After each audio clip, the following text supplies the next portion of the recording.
A gente estava mexendo nesse algoritmo, né, que era um estudo de Monte Carlo usando holdout.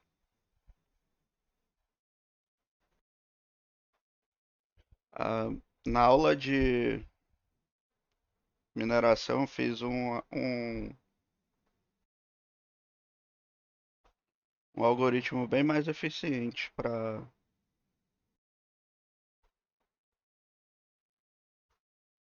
mas não salvou. Caraca, não salvou.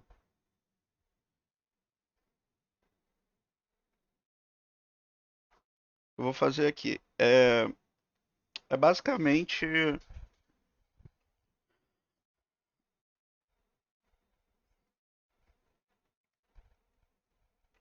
colocar mais modelos, né, do que a gente já vem trabalhando.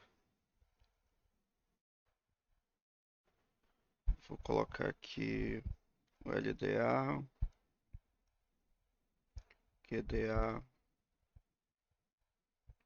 ah, o Naive Bayes, KNN. Basicamente são esses os algoritmos é, estatísticos que tem lá, né, no pacote RMiner. Vou colocar os outros, os heurísticos, começando com SVM, árvore de decisão, uma floresta aleatória.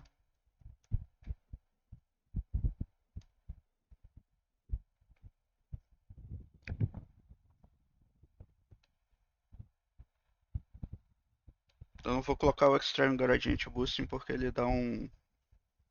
De vez em quando ele dá um erro, né? Eu não quero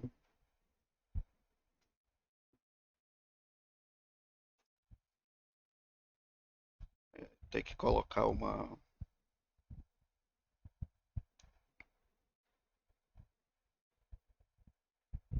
Mexer muito no código, sabe?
Vou colocar aqui.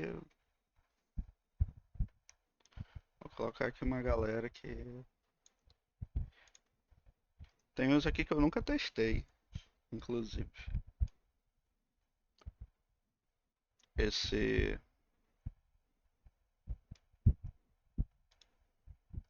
CVGLM Net,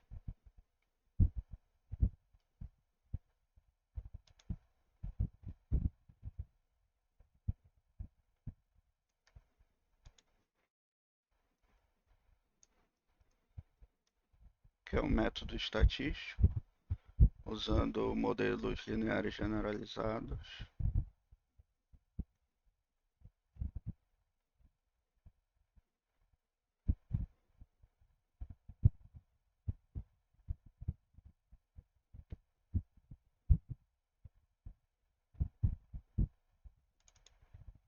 Esse multilayer perception. Ele é uma rede neural.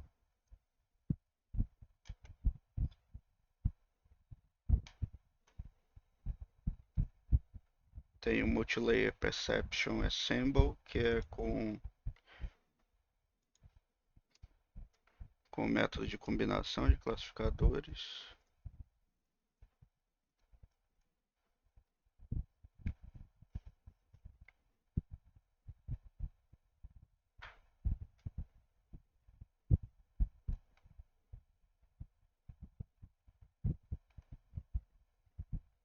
E o Bag Bussing.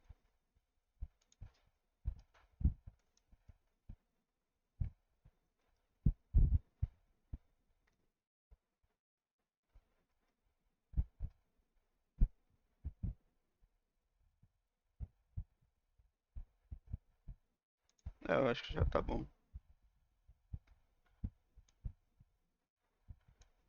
Bastante coisa aí pra gente analisar. Aí o truque tá aqui, ó, na modelagem. Ao invés de fazer um para cada aqui, eu faço um for.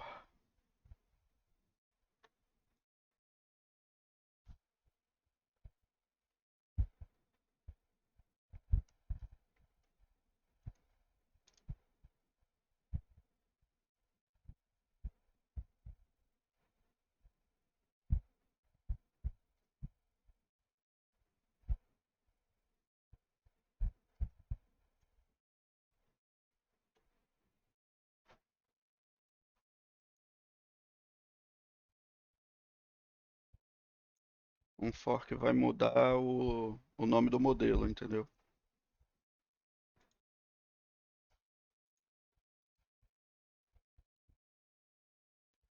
Aí aqui eu entro com mn, que vai ser o meu objeto que vai assumir o nome dos modelos.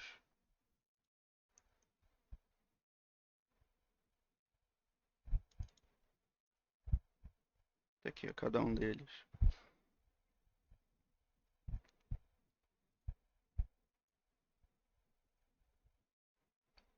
Aí a matriz de erro eu vou construir como sendo a matriz com cada coluna com o nome do modelo. E aí quando eu colocar aqui o nome, quando eu colocar o nome do modelo aqui na linha das colunas, né, ele vai identificar exatamente quem é. E aí ele faz. Vamos, vamos executar isso daqui. Vou colocar 10. Eu também tenho, como tem muito mais modelos, né, e outros que eu nunca nem mexi, eu não sei qual é o tempo de resposta deles. Ah tá, faltou carregar os dados.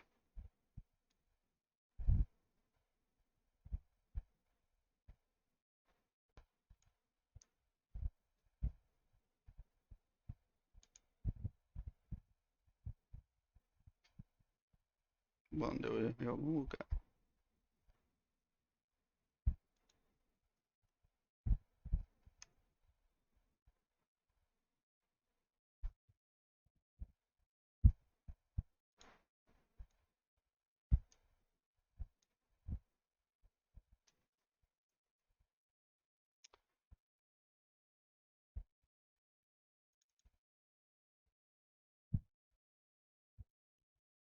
Ah tá, o R ele tem um probleminha de reconhecer nomes com ponto.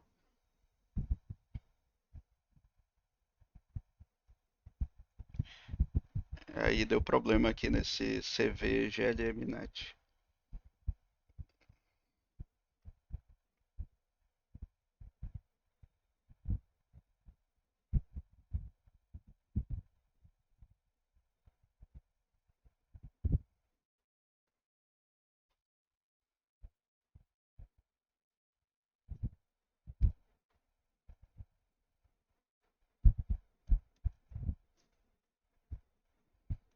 Então vou usar outra lógica. Vou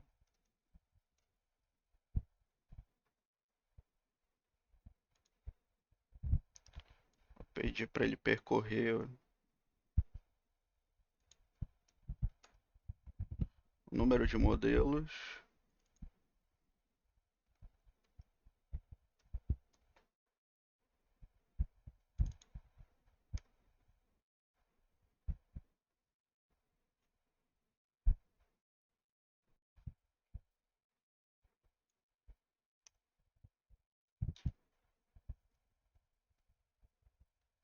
E aqui, ao invés de eu entrar com o nome do modelo, eu vou colocando a sequência que eles foram colocados. Deu um erro de novo.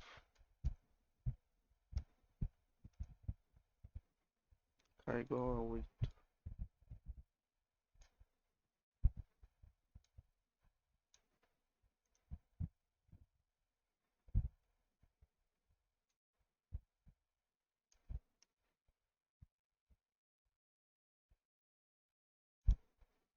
Vamos ver se o erro é no modelo. Não, tá ajustando.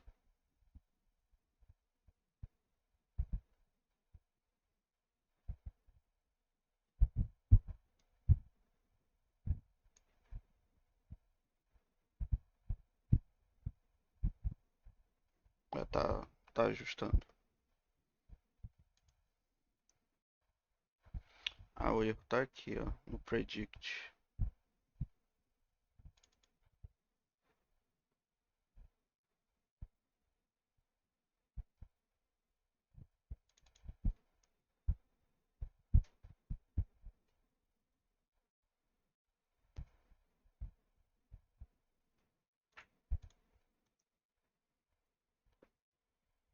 Número de dimensões incorretas.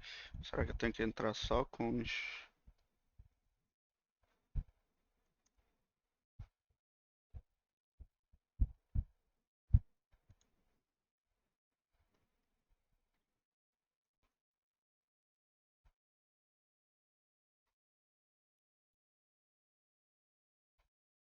É, aqui é um problema dentro do próprio algoritmo de machine learning, tá? Então não tem muito o que a gente fazer, não. Já que ele tá dando problema, eu vou tirá-lo. Geralmente, esses classificadores baseados em modelos lineares generalizados, eles não são bons, tá? Eu ainda vou falar sobre eles na aula, mas é, eles nunca têm comportamento bom, não. E dão muito problema, como vocês acabaram de ver.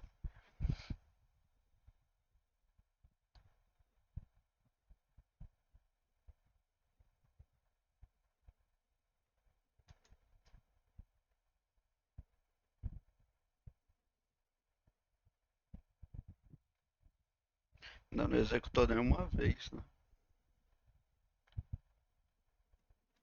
Tem alguém lento aí. Deve ser esses dois aqui, ó. Que é rede neural, o MLP, ó, 42 segundos. Assim, o tempo de execução de 42 segundos não é ruim não, tá? Mas aqui, para uma aula é ruim porque vai dar muito tempo, mas para quando você estiver fazendo um estudo sobre isso, não é ruim não. E vai demorar um pouco, vai demorar aí 420 segundos, vai dar um tempão. Vou até pausar aqui e eu volto quando terminar. Bom, ele terminou aqui. É... Só que eu só tenho 10 observações, tá? 10 amostras de Monte Carlo. Isso daqui aconteceu no outros dados que que eu estava usando também. O bagging e o boosting estavam com 100% de erro. Não sei por quê. O MLP também, ó, deu 100% de erro. Isso daqui eu não tinha visto. O Assemble MLP deu 62% de erro. Ou seja, nenhum deles é bom, né? Pelo menos para esses dados. Mas LDA, QDA, Naive Bayes, KNN, SVM, Árvore de Decisão e Floresta Aleatória foram bem, tá? Então o que que a gente faz agora? É analisar esses dados. Ah, como, como isso, cada valor desse daqui é uma amostra de Monte Carlo, então O estimador de Monte Carlo é a soma dessas colunas, tá? Para cada método de classificação. Então, se eu quero assim a verdadeira aproximação para a taxa de erro, então eu calculo a média do, das estimativas de Monte Carlo.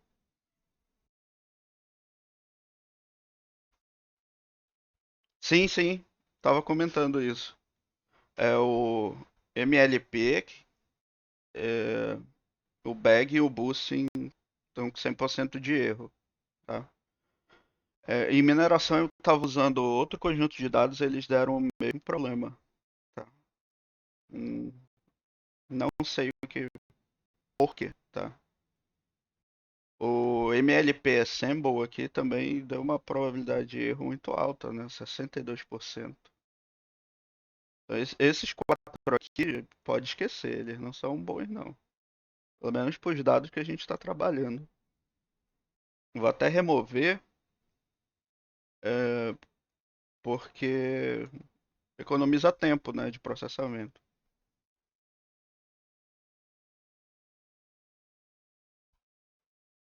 O SVM. O SVM é sempre muito bom, cara. Assim, quando você quer, pela experiência que eu tenho, né, quando você quer criar um modelo de classificação para qualquer coisa, se for todas as variáveis numéricas, usa o SVM. Se tiver variáveis não numéricas no meio, usa o Randall Forest, tá? Esses dois, SVM e Randall Forest, eles são muito bons, cara, muito bons mesmo. E assim, eles têm um desempenho semelhante a uma rede neural, só que sem a complexidade e sem o custo computacional de uma rede neural. Então, sempre é interessante trabalhar com SVM ou Randall Forest, tá? O SVM ele tem um modelo mais geral dele, que é o kernel SVM. É, ele é meio que combina o SVM com esse KNN, tá? O kernel é,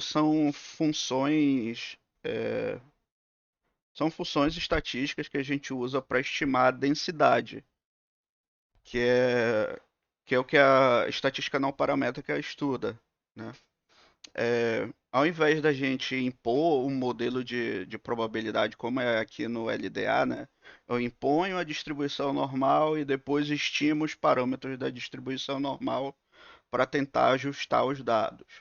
O KNN, o kernel SVM, o que que eles fazem? Usa uma função kernel que ela vai estimar diretamente a densidade ah, ali dos meus dados. Eu não preciso impor uma distribuição, entendeu? Não preciso dizer, olha, isso aqui tem distribuição normal. E aí vou atrás dos parâmetros. Não. Eu uso, né, um kernel, que é uma que a gente chama de função núcleo.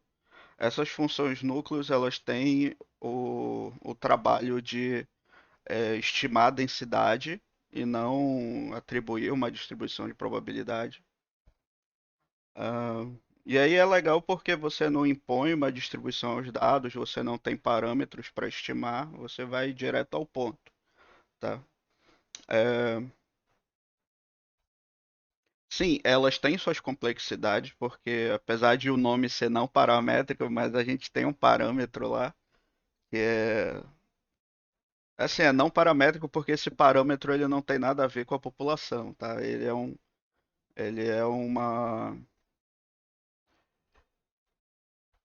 uma constante de uma função, né? Ele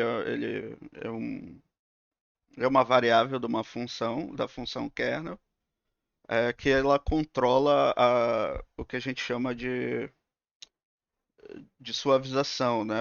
Do quanto aquela função núcleo ela consegue descrever, se ajustar aos dados, tá? E aí existe um processo de otimização para encontrar esse, esse valor desse parâmetro, né, e tal. Existe existe a versão Bayesiana disso que eu trabalho, é, onde a gente não precisa fazer essa pesquisa pelo parâmetro de suavização, né? A gente usa uma parte dos dados para estimar essa constante de suavização e já faz tudo automático, né? Então, esse sim é não paramétrico mesmo, não tem nada de parâmetro. A gente usa os dados para construir essa variável de suavização. Aí tá, por conta disso, ele acaba tendo, ele é bem mais, ele é às vezes ele é um pouco mais rápido, né? O meu que eu desenvolvi, ele é terrivelmente lento. Mas o KNN e o kernel SVM, eles são muito rápidos, tá? É, tão rápidos aqui no LDA e QDA, mas eles têm uma assertividade muito boa, tá? Então, por exemplo, aqui o KNN a gente tem 3,7% de erro, o SVM 2,7%, que é bem menor do que o LDA, QDA, Naive Bayes. E as florestas aleatórias deu 3,96%, que é bem menor do que aqui a árvore de decisão, né? Floresta aleatória são várias árvores de decisão, tá? Por isso que o nome é Random Forest, né? De florestas, porque tem várias árvores de decisão. Ah, e aí ele combina o poder de classificação dessas árvores e, e cria um método bem mais assertivo, como vocês estão vendo aqui, né? Apesar da gente ter só 10 observações de Monte Carlo, né? O interessante seria ter mais. Mas assim, isso daqui vai se preservar, tá? Essa estrutura aqui, né? Do KNN KNN e o SVM ser melhor do que esses três e o Randall Forest ser melhor do que a árvore de decisão. Aqui o melhor de todos foi o SVM, né? Então, aquela dica, né? Se você for quando você for trabalhar por aí, usa o SVM que dá certo, tá? Sempre dá certo. É incrível. Bom,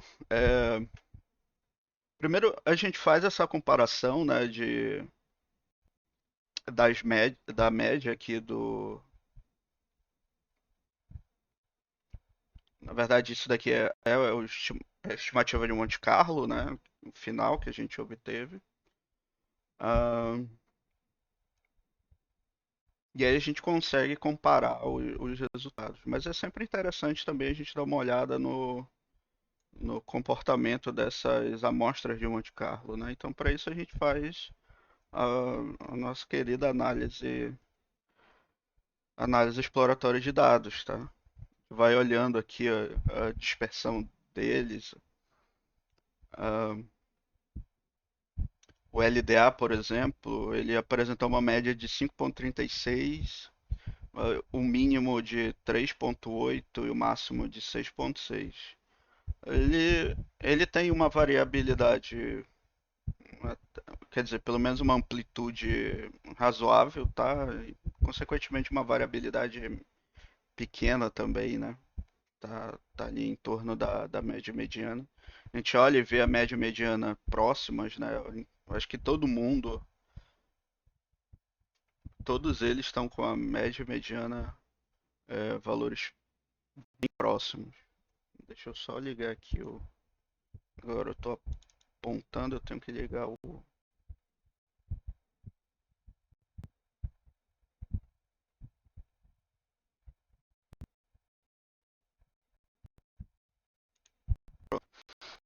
Aqui a gente vai olhando média mediana, tá todo mundo bem. Aí o Randall Forest, né? Esses outros a gente esquece, não, não funcionaram. Mas o que, que a gente tira dessa média e mediana estarem próximas aqui? É que eles estão tendo ali um comportamento aproximadamente simétrico, né? Simetria, nesse caso, ela indica uma homogeneidade nas taxas de acerto. Então, significa assim, é, que a probabilidade de você ter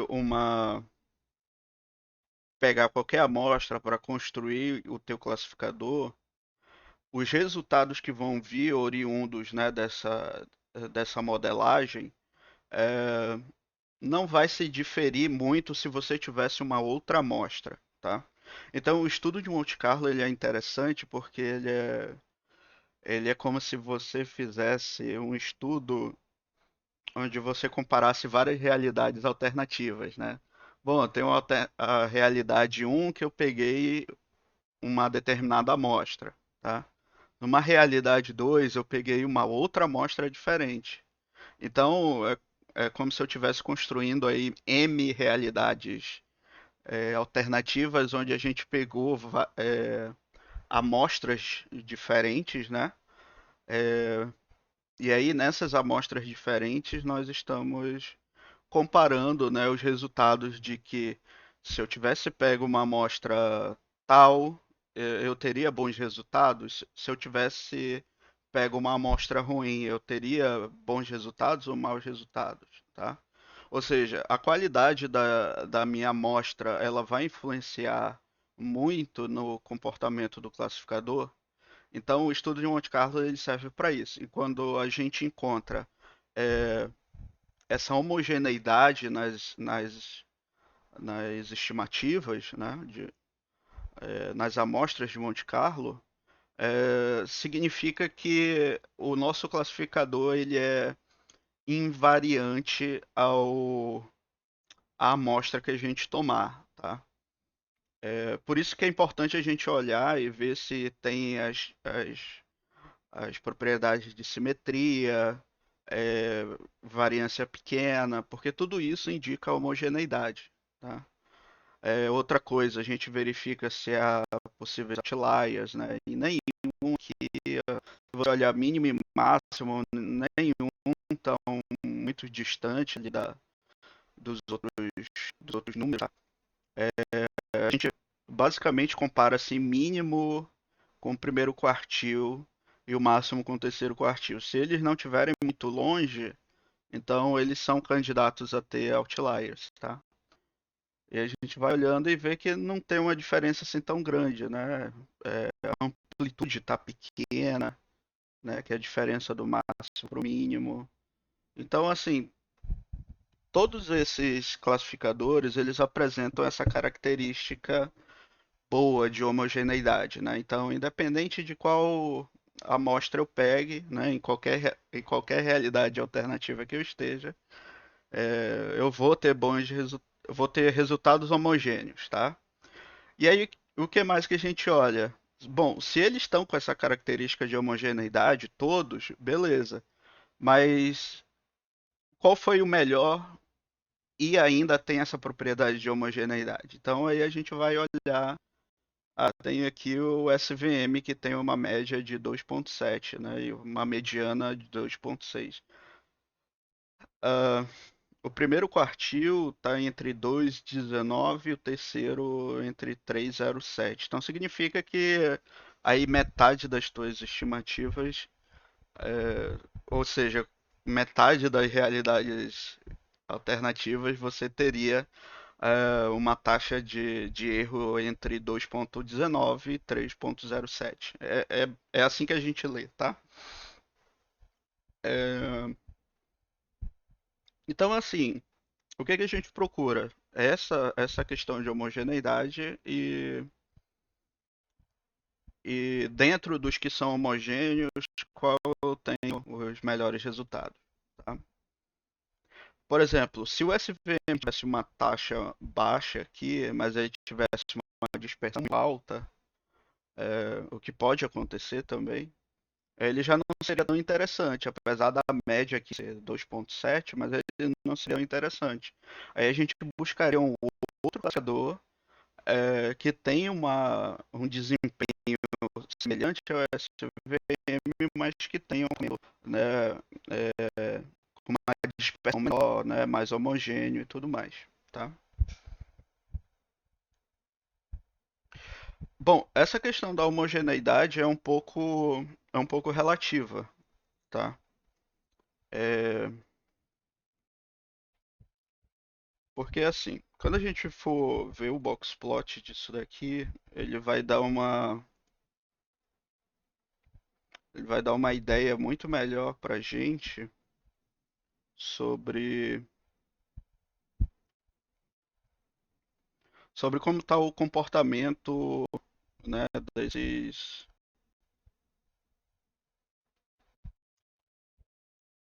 desses classificadores, né? Então a gente vê aqui LDA, QDA, na IVB, todo mundo aqui embaixo, MLP. O que está acontecendo aqui? Como esses quatro aqui tiveram muitos erros, a escala aqui tá muito grande, então não dá pra gente olhar tão bem aqui a comparação desses métodos. Então o que eu vou fazer? Eu vou excluir esses quatro e trabalhar somente com até aqui o Random Forest. Eu tenho 3, 6, 7 classificadores. Então vou fazer um filtro aqui onde eu vou usar somente os 7 primeiros classificadores.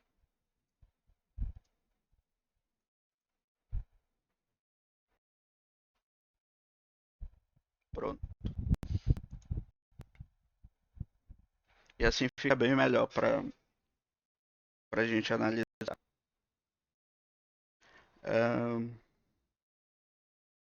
Aqui eu tenho o LDA, QDA. Aqui eu encontro.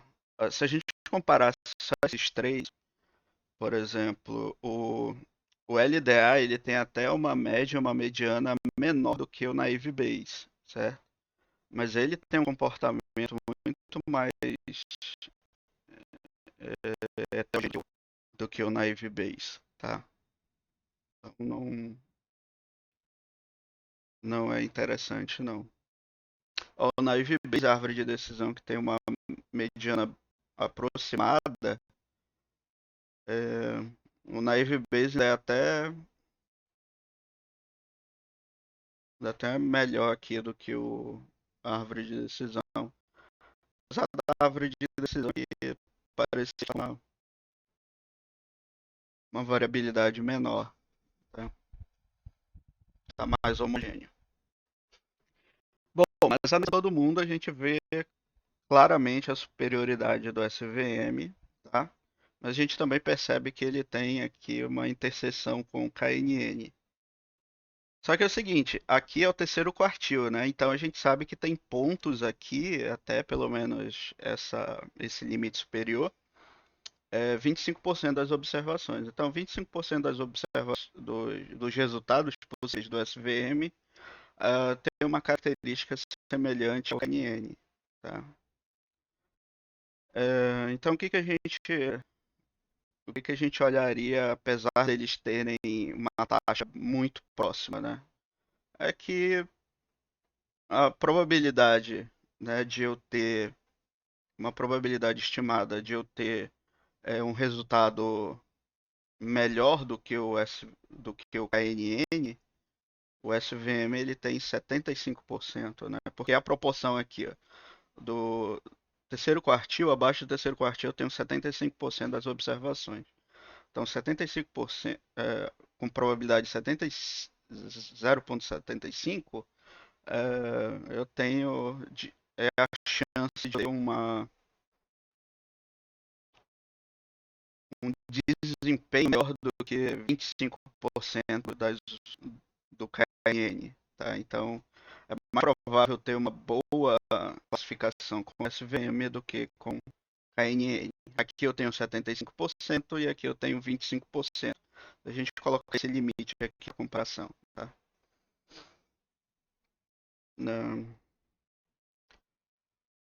Uma outra coisa, eu sei que é, a simetria não é um não é um ponto de homogeneidade, tá? Mas é sempre interessante a gente encontrar classificadores que tenham assimetria à esquerda, tá? Como o QDA aqui, ó. Vocês estão vendo que a distância aqui do primeiro quartil para a mediana é maior do que da mediana para o terceiro quartil. Então ele tem uma simetria à esquerda, tá? Essa simetria à esquerda quer dizer que existe maior probabilidade de eu ter valores baixos, tá? E isso também é uma característica boa. Então, assim, quando você não tiver homogeneidade, né, como tá aqui, o SVM ele está aqui bonito, né, perfeito. É, mas se eu tivesse um outro com a mesma mediana aqui, com o mesmo ponto do SVM, mas ele tivesse uma simetria esquerda, então eu ia preferir esse que tem a simetria esquerda, porque aí eu tenho maior probabilidade de ter é,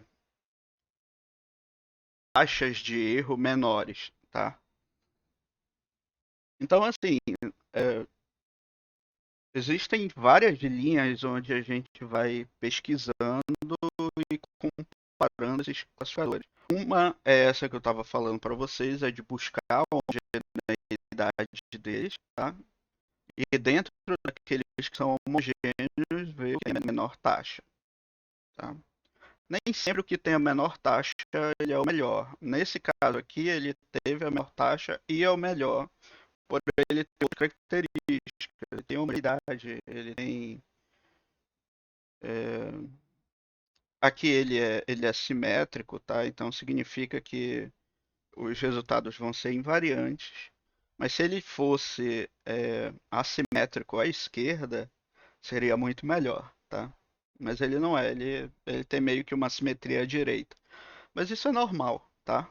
É normal apresentar uma simetria à direita, vocês vão ver aqui nos outros também, ó, tá? Aqui também.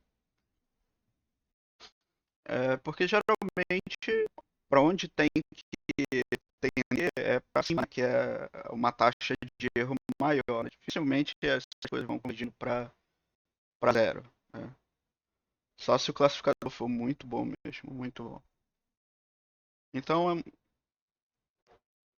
então basicamente é assim que a gente faz as comparações. Deixa eu só. Então tá, resumindo, existem várias linhas de pensamento na hora que você for analisar e comparar o desempenho de um classificador, tá? De um modo geral, todos esses classificadores foram muito bons, tá? Mas desses eu tenho o melhor, que é o SVM. Ah, então, assim, é, como é que eu faço na prática para ficar analisando isso? Como você tem ali as amostras de Monte Carlos, que são as nossas taxas de erro estimada, o que a gente tem que fazer é aquilo que a gente aprende em AED mesmo, tá? É pegar esses dados e, e analisar as- os diversos tipos de comportamento que eles podem ter. E aí alinhar isso com o objetivo que a gente tem dentro do machine learning, que é classificar corretamente. Então, isso vai depender diretamente do trabalho que você tá fazendo, é, né, de onde está sendo empregado isso. Por exemplo, o nosso aqui está sendo para detectar quem é, quem é o câncer maligno e o câncer benigno, né? Então, esses resultados eles estão muito bons, né? Porque eu estou tendo aqui uma, uma baixa taxa de erro, isso é muito bom, tá? Em termos de diagnóstico. É,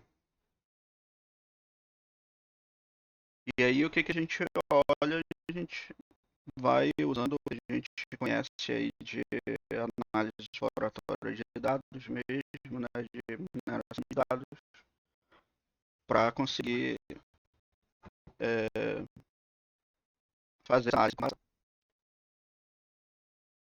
Bom, basicamente é isso, né? É, em termos de gráfico, o que eu apresento assim num texto, tá? Para colocar num texto, num trabalho, o que que a gente coloca? A média disso daqui, que é o nosso estimador de Monte Carlo, e a variância também, tá? A gente coloca isso numa tabelinha e, e faz essa análise. Já. Inclusive eu trabalhei com esse conjunto de dados, né, de Breast Cancer Wisconsin. Então como é que eu apresentei? Coloquei aqui uma amostra, né, de como é o comportamento dos dados e a complexidade deles. É,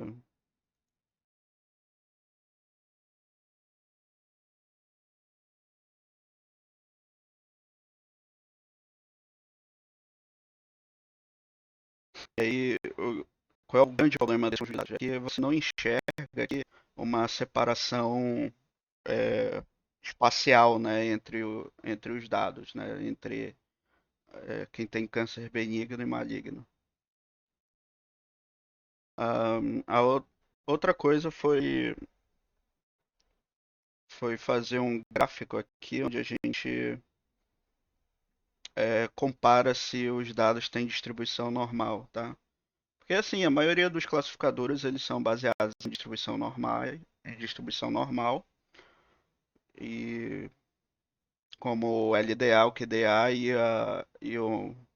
os modelos logísticos, né, o modelo linear generalizado, eles são baseados em distribuição normal. É, o próprio SVM ele usa um kernel que é a distribuição normal, tá? KNN também. A função núcleo ela tem o comportamento da distribuição normal. Esse daqui é outro conjunto de dados. E é basicamente assim que a gente apresenta os dados, tá? Aqui eu não coloquei a variância, tá? Mas o ideal é a gente apresentar assim. Aqui é a média, né? Coloco os métodos aqui, coloco a média e coloco o desvio padrão das amostras de Monte Carlo, tá? E aí, e aí fica interessante para a gente comparar, né? Ver, por exemplo, ó, esse daqui foi o melhor, é, mas eu tive uma variabilidade pequena também, então ele é homogêneo, então isso é interessante, tá? E outra coisa é apresentar o box plot, né, desses dados, que é interessante para a gente ver a questão da variabilidade, né, desses dados, tudo mais. Se eles apresentam outliers, né, que é uma chance de tudo dar errado, né, que é esse outlier aqui, ó.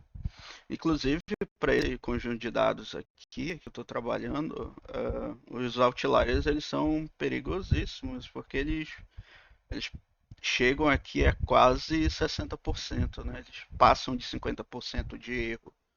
Então, isso é preocupante, tá? Então, o que a gente precisa é de um de classificadores assim mais homogêneos, como são esses verdes e os azuis aqui, tá? Apesar deles terem outliers, né, que é, é natural, tá?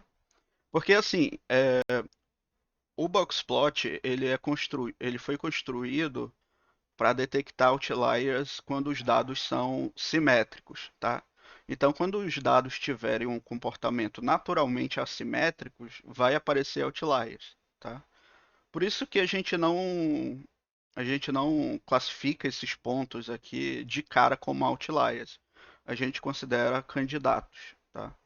E existe sim a versão do boxplot para dados assimétricos, tá? Inclusive ele está implementado no R, mas eu não lembro do código não. Mas eu vou procurar e vou passar para vocês. Que ele faz o boxplot, né? Mas considerando que os dados são assimétricos. E aí esses outliers eles desaparecem, tá? Mas assim, por exemplo, se eu quero eu comparando esses aqui, né? Os verdes e os azuis, eles têm a menor mediana, consequentemente a menor média, tá? Menor do que esse em vermelho e menor do que esses três aqui, que são os que é o LDA, QDA e o Naive Base normal, tá? Então ele teve resultados bem melhores. Para essa outra conjunto de dados também ele teve melhores. E assim por diante, ó. Vê que aqui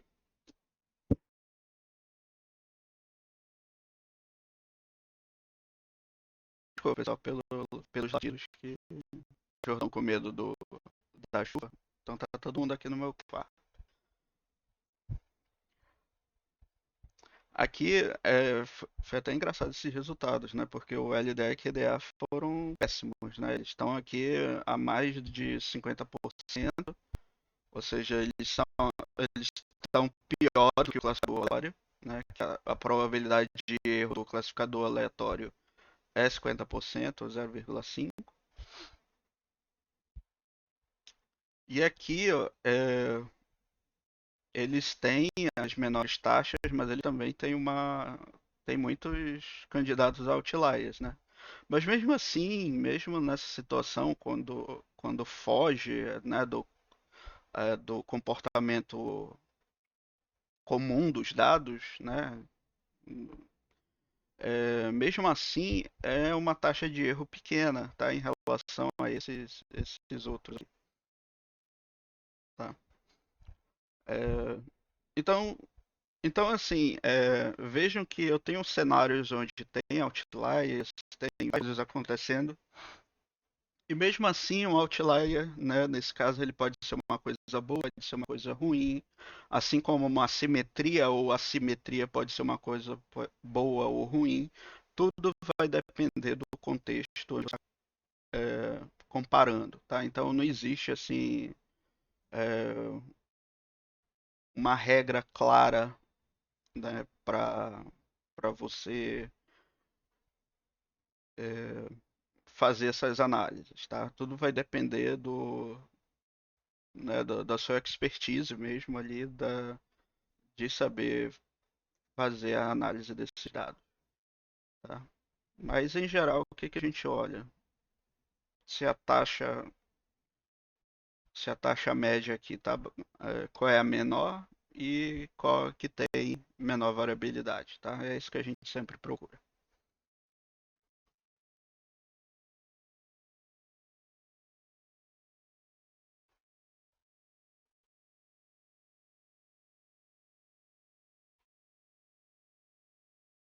É que meu computador travou.